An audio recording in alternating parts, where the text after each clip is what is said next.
Chegamos então na nossa 11ª aula, cruzamos a metade do curso, espero que estejam gostando até aqui. E hoje nós vamos começar a refletir sobre o livro que eu considero o livro mais importante de toda a trajetória de Derrida, embora não haja nenhum consenso a esse respeito, e ele próprio, Derrida, tenha muitas vezes desconstruído a ideia de centro, e até mesmo a ideia de livro, sempre se colocando numa posição um tanto quanto, digamos assim, cética em relação à possibilidade de uma obra-prima conseguir sintetizar a totalidade de um pensamento, exatamente porque um dos alvos da desconstrução é justamente essa ideia de totalidade. Mas, de qualquer maneira, essa obra que nós vamos começar a trabalhar a partir de hoje, que se chama De la Grammatologie, traduzida em português como gramatologia, sem o da na frente, é uma obra que tem uma especificidade em relação às demais, inclusive aquela que nós vínhamos trabalhando, que é a escritura e a diferença, que é o fato de conter, na sua primeira parte, uma espécie de programa no qual Derrida anuncia positivamente algumas questões relacionadas com aquilo que ele iria desenvolver nos anos seguintes, ao longo de toda a sua trajetória intelectual. Então, ele próprio nomeia esse esforço como o esboço de uma matriz teórica, que ele vai trabalhar ali, e também a desconstrução de uma totalidade histórica, de uma figura histórica que é uma figura de totalidade, que é exatamente esse pensamento fonologocêntrico, enquanto metafísica da presença, enquanto falocentrismo, enquanto antropocentrismo, carnocentrismo, esses vários elementos que ele vai acumulando ao longo da sua trajetória, no sentido de identificar como se caracteriza essa totalidade histórica também à luz das oposições que essa totalidade histórica fabrica. Hoje, no entanto, eu não vou entrar especificamente na gramatologia, eu vou apenas dar umas pinceladas prévias no sentido de trazer elementos que influenciaram o principal gesto da gramatologia, que é o gesto de desconstrução da hierarquia entre fala e escrita, ou entre a escrita e a foné, o som, ou entre escrita e linguagem, também a gente poderia dizer, mostrando que essa inversão não é meramente contingente, ou seja, que na verdade a ideia de escrita se impôs a Derrida por uma série de motivos. Ele coloca a questão da escritura como uma questão a ser pensada a partir de uma série de fenômenos que ele arrola como fenômenos que o ajudaram a pensar esse lugar especial que a escritura tem em relação ao lugar subordinado que ela tinha na metafísica clássica, sobretudo a partir de Fedro, do Platão, no qual a escritura é subordinada à fala, é tratada como um meio mnemotécnico, ou seja, que se relaciona com a memória, mas que apaga a verdadeira memória, na medida em que vai afastando constantemente o sujeito da verdadeira experiência, da qual a fala já é uma derivação, e a escrita, por ser uma representação da fala, seria uma segunda derivação, ou seja, de alguma maneira, sempre a escrita é uma espécie de corrupção da fala para essa visão clássica filosófica que Derrida vai desconstruir. Quem quiser conhecer, esse é um dos textos mais brilhantes do Derrida, que se chama A Farmácia de Platão. Ele faz parte de um volume chamado A Disseminação, mas em português não está traduzido o volume inteiro, apenas esse ensaio foi publicado individualmente, né, sem o restante. Então hoje o objetivo é mapear, né, de onde vem essa questão da escritura, essa questão tão estranha de colocar a escritura num primeiro plano. Bom, existe uma interpretação que coloca, a partir de uma frase da gramatologia, que se traduziu da forma que não há nada fora do texto, poderia ser traduzido também que não há um fora textual, né? Essa frase gerou uma série de confusões acerca do pensamento de Derrida. Aquelas filosofias que trabalham com a ideia de que se tem de um lado um objeto e do outro lado um sujeito, e que o processo de pensar a relação do conhecimento é como esse sujeito se aproxima do objeto, né, e que se estaria no processo cognoscitivo constantemente buscando então uma objetividade que cancelaria o polo subjetivo, e em contraponto a isso existiriam aqueles saberes, existiriam aquelas visões subjetivas que seriam privadas do sujeito, né, que estariam na cabeça do sujeito e que não teriam diretamente relação com o objeto, né, e que então isso contrastaria de um lado o objetivismo e do outro lado o subjetivismo, né, ou se se quer falar em outra linguagem, que de um lado haveria um realismo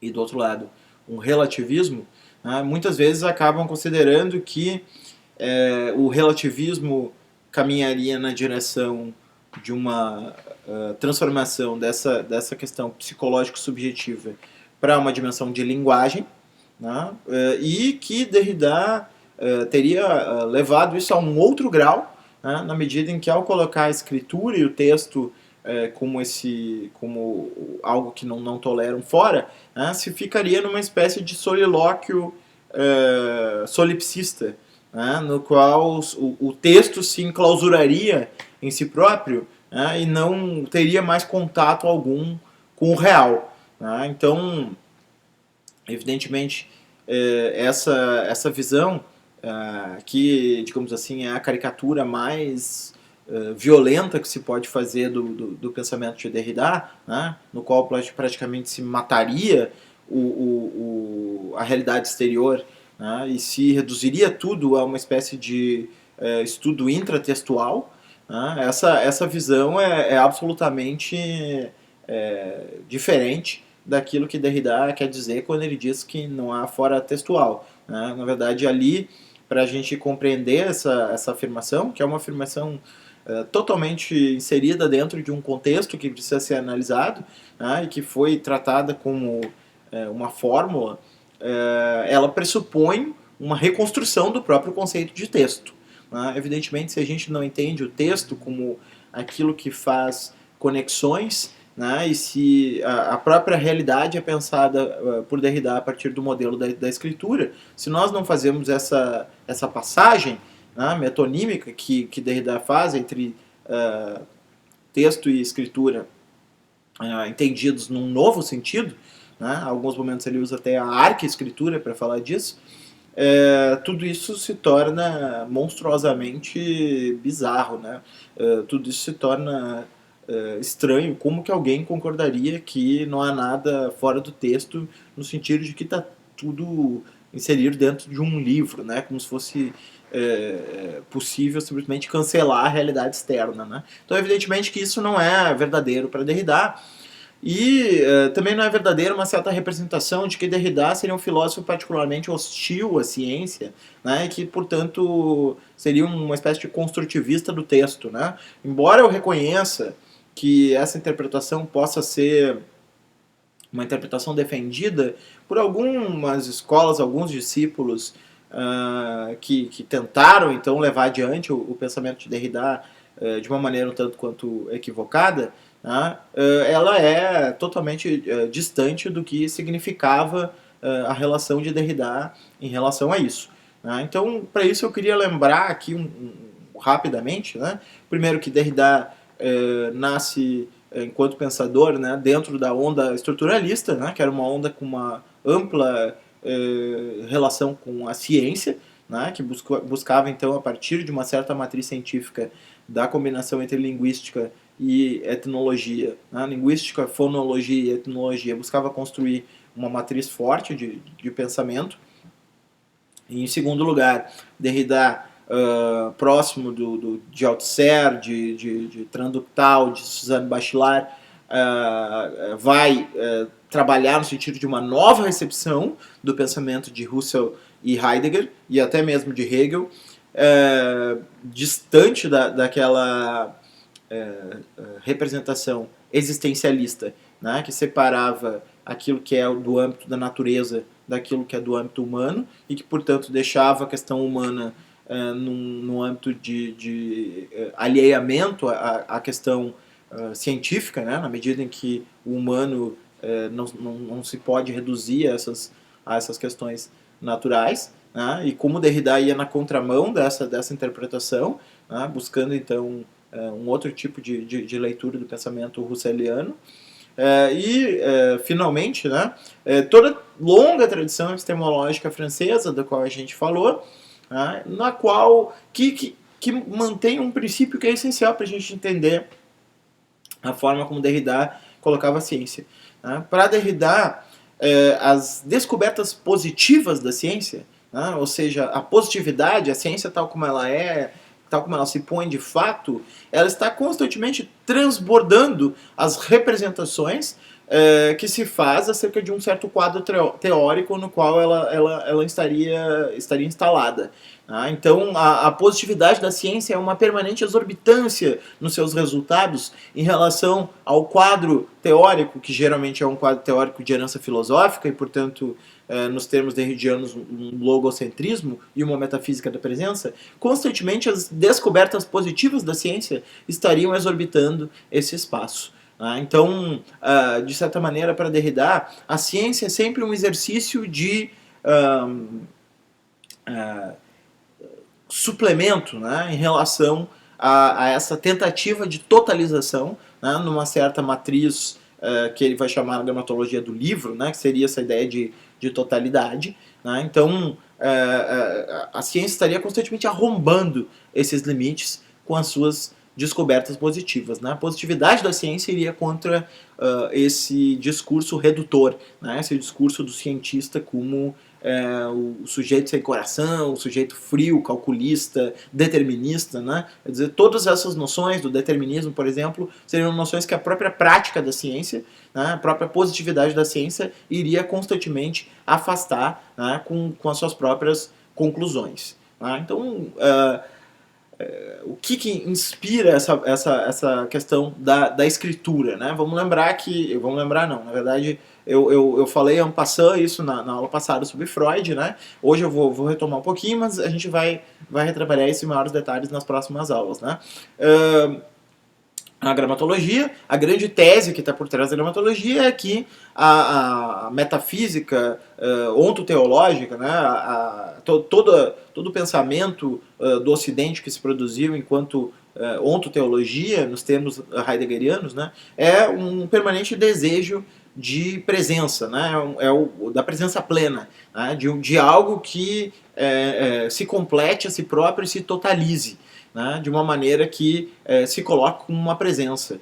A repressão da escrita, no sentido de subordinar o sentido de escrita em relação à fala, seria mais uma das modalidades pelas quais esse desejo de presença se manifesta. Né? A subordinação da escrita à fala, considerando que a fala, a linguagem, é superior à escritura, porque a escritura estaria um grau mais distante da presença plena, né? Seria uma das manifestações desse logocentrismo filosófico, né, ao qual Derrida vai se referir. Né? Então, a gente tem aqui uma desconstrução dessa assimetria entre fala e escrita, no qual a escrita vai se inverter. Né? E aqui, claro, quando ele está falando dessa questão da linguagem e da fonética, né, da foné, ele está se referindo, obviamente, ao cenário estruturalista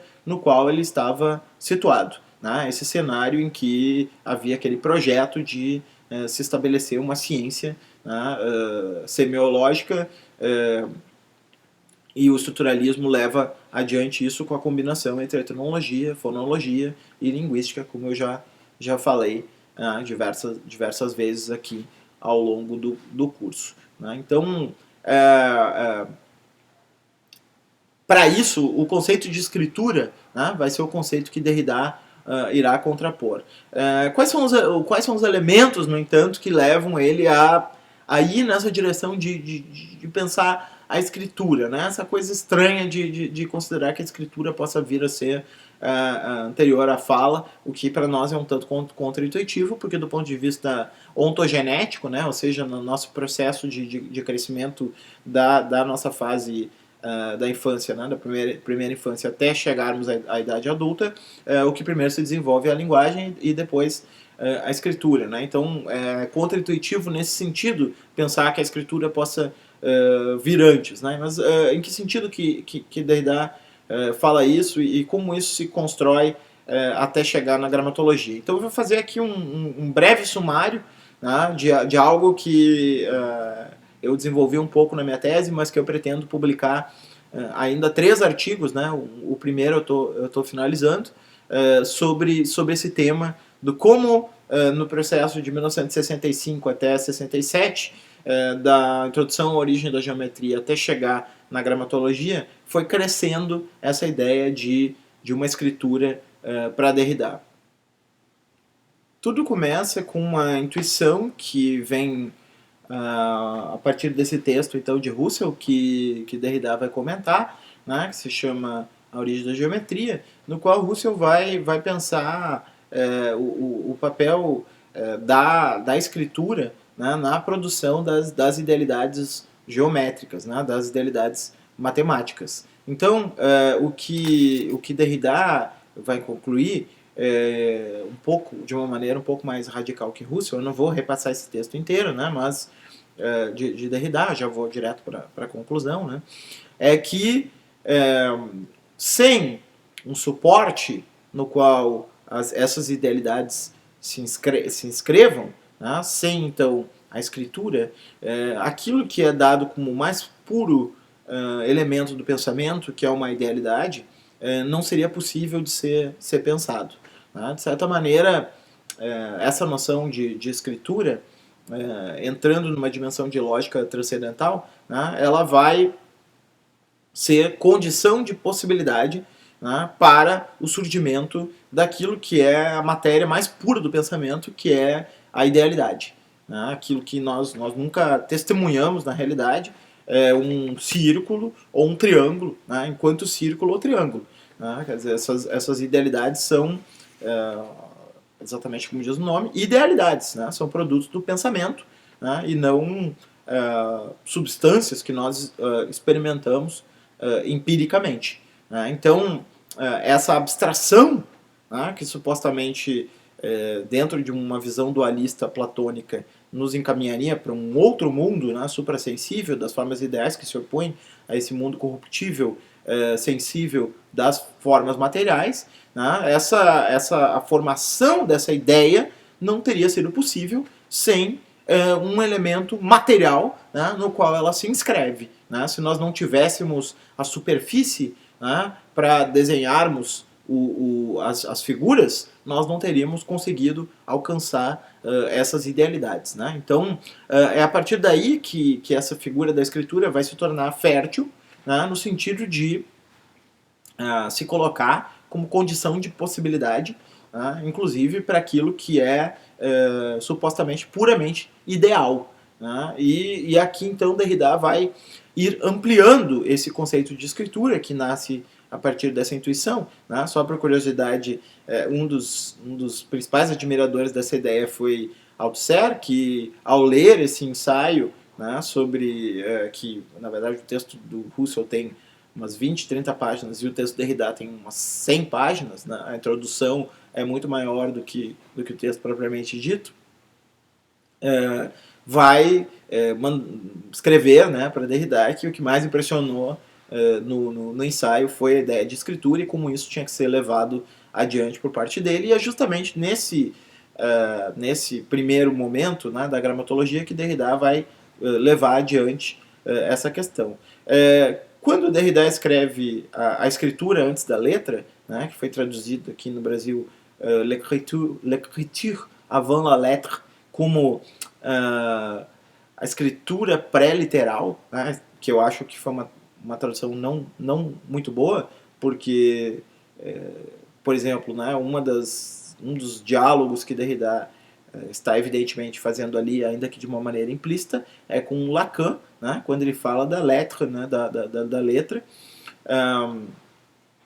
e a escritura está antes da letra, então, para Derrida, né? Então a gente perde esse diálogo com Lacan e, além do que, a fórmula fica mais complicada para uma coisa que possa ser expressada de uma maneira mais simples, né? Então nesse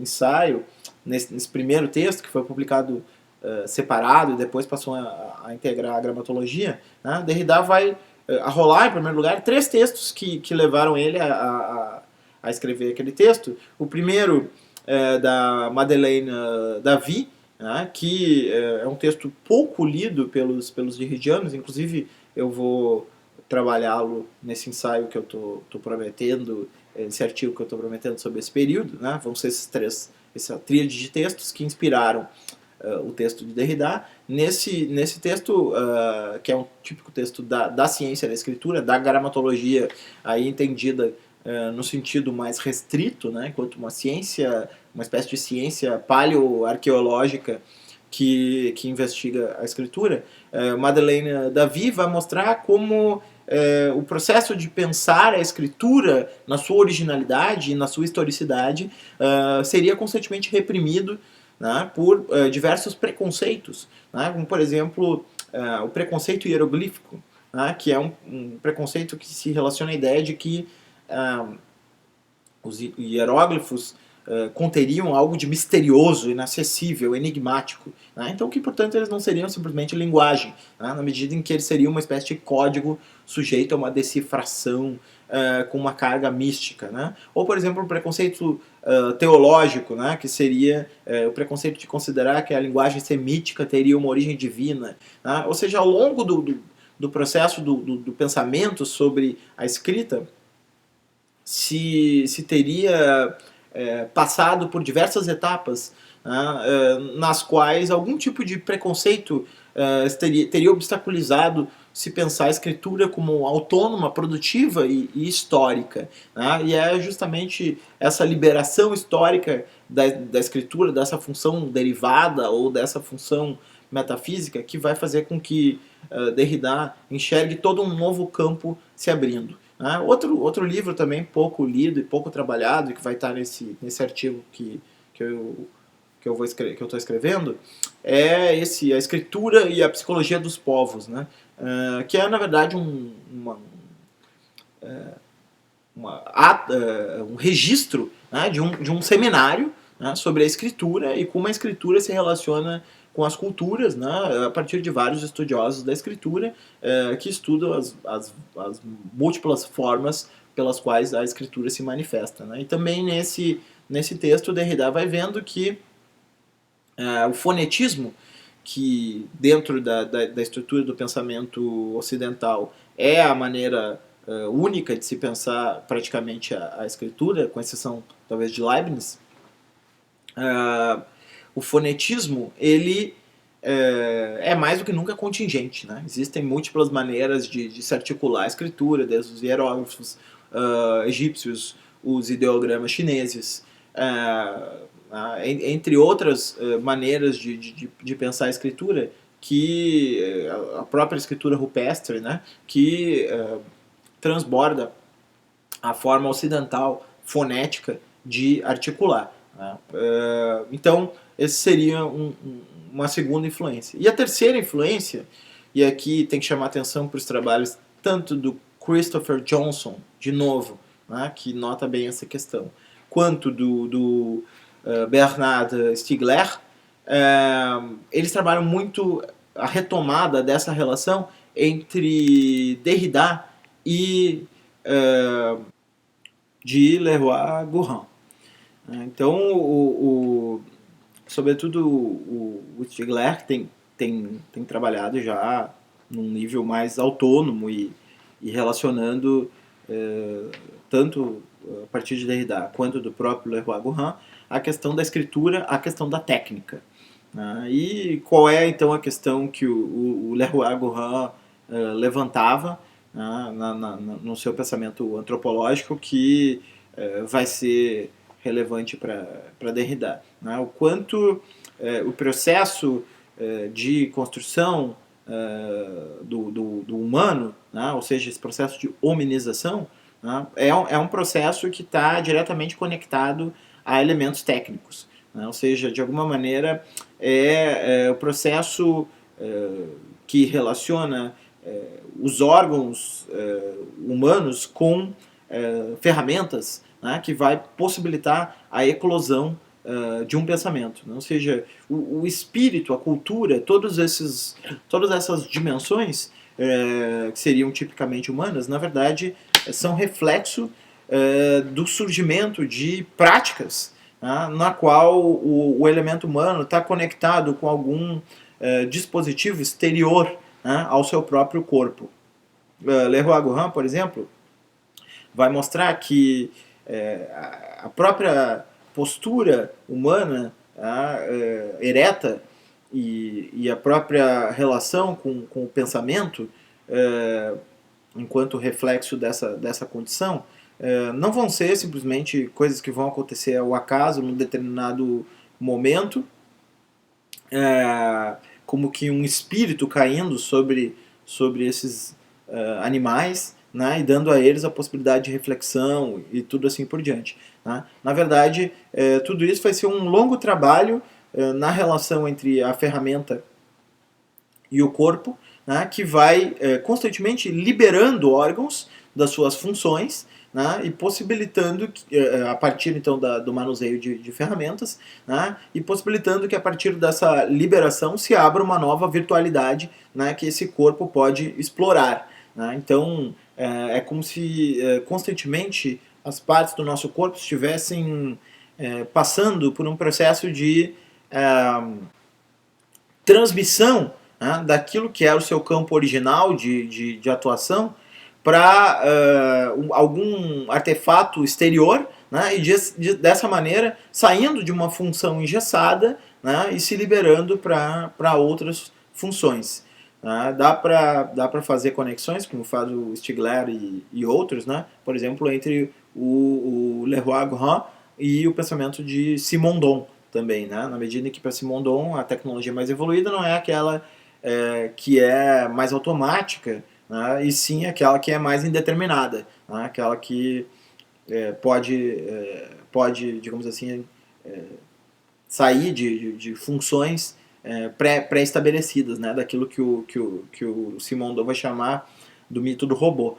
Então, de certa maneira, esse processo acontece no processo de hominização para Leroi-Gourhan. Ele vai analisar como as diversas externalidades foram constitutivas para que a hominização acontecesse dentro dessa deriva humana. Então, o próprio processo técnico é pensado enquanto uma tendência que gera um quase determinismo, e a partir disso, então, vão se formar programas, que são programas que vão ser transformados em cultura e assim por diante. Então, ele faz uma espécie de desconstrução, e aqui eu estou usando essa palavra propositalmente porque vai ser uma das influências de Derrida, ele faz uma espécie de desconstrução da relação entre humano e tecnologia traçada enquanto a partir de uma linha divisória. Vai, de certa maneira, apagar essa linha divisória e pensar tudo ao mesmo tempo. Então, Leroi-Gourhan vai ser uma das influências fortes da gramatologia, também porque, na medida em que o processo técnico vem antes do espírito, é mais ou menos a imagem que Derrida quer mostrar em torno da escritura que vem antes da linguagem. A escritura, o material, vem antes da linguagem o fônico, o espiritual, né, imaterial. Então esse seria um terceiro elemento. O quarto elemento, a influência da cibernética é muito grande no pensamento francês dessa época, né? A introdução do problema de Turing e da questão humano-máquina, né? Como que nós poderíamos nos diferenciar de uma máquina se essa máquina mimetizasse exatamente aquilo que nós fazemos, né? Existem estados interiores, existe uma alma interior, ou na verdade esse processo pode ser repetido em outra escala, né? Então, ao se colocar essa questão, se está, de certa maneira, quebrando a fronteira, e o Norbert Wiener vai ser referido pelo Derrida no começo da gramatologia, vai se quebrar a fronteira entre o vivo e não vivo. A cibernética nos permite atravessar esses dois fenômenos, né, o vivo e o não vivo, né, e pensar justamente aquilo que desliza, né, entre esses dois campos. Né. Um exemplo dessa influência no Derrida é o pensamento sobre o vírus, por exemplo. Né. A virologia de Derrida, né, o pensar entre si algo que transita, né, entre os diversos domínios que supostamente seriam fortemente, né, separados. Uma outra influência da época, né, biologia molecular. Né, por exemplo, tem um seminário alguns anos depois, La Vie, la Mort, em que Derrida vai justamente trabalhar François Jacob, né, que é um biólogo francês, né, que vai trabalhar a questão da vida pensada a partir da biologia molecular. Né? E o que isso tem a ver com a questão da escritura? Né? Tem a ver com o fato de que a própria biologia começa a usar códigos de escritura, né? Transcrição, tradução, o DNA é uma escritura, né? um código, né? e que, portanto, vai se transcrever no corpo. Né? Então, tudo isso são elementos que vão fazer com que Derrida perceba que cada vez mais o âmbito daquilo que era dado como escritura vai aumentando e passando para as zonas e regiões onde eles não habitavam. Né? E o último ponto ainda, nessa visão bem sintética que eu estou dando das influências científicas do pensamento de Derrida, poderia ser as práticas de informação. Né? Ou seja, Derrida estava falando aqui do crescimento da informática. Né? Vamos pensar que ele estava em 1967, não tinha a mínima ideia do que viria depois, né? E foi tentando dar conta desse monte de coisas que foram ocorrendo depois. CD-ROM, fax, enfim, né? Uma série de e-mail, né? Até, claro, não chegou no tempo de hoje para pensar toda essa relação que hoje nós estabelecemos com o mundo, por exemplo, da internet. Né? Mas, de certa maneira, Derrida já via nisso um outro sinal, né, de que a escritura estaria cada vez mais se impondo, né, em relação a esse modelo da linguagem, do logos, que seria típico do pensamento fonologocêntrico. Né? Então, esses são exemplos para a gente enxergar duas coisas. Primeiro, o pensamento de Derrida não é alheio à ciência, muito antes pelo contrário. Né? Ele quer explorar filosoficamente os avanços científicos, enquanto avanços que colocam em xeque as próprias premissas filosóficas, no qual supostamente um modelo clássico de ciência estaria assentado. Né? Esse é o primeiro ponto, e nesse ponto ele está muito próximo da tradição epistemológica francesa, né? Da qual a gente já falou, né? De Bergson, de Bachelard, de Althusser, de Deleuze, Guattari, de Michel Serres, Bruno Latour, Isabelle Stengers, e, enfim, né? Uma série de autores e autoras, né? Que procuram usar a ciência de uma maneira que não seja a partir da ideia do saber absoluto ou de um fundacionismo filosófico, mas enquanto um caldeirão de descobertas positivas que colocam em xeque nosso próprio quadro teórico anterior.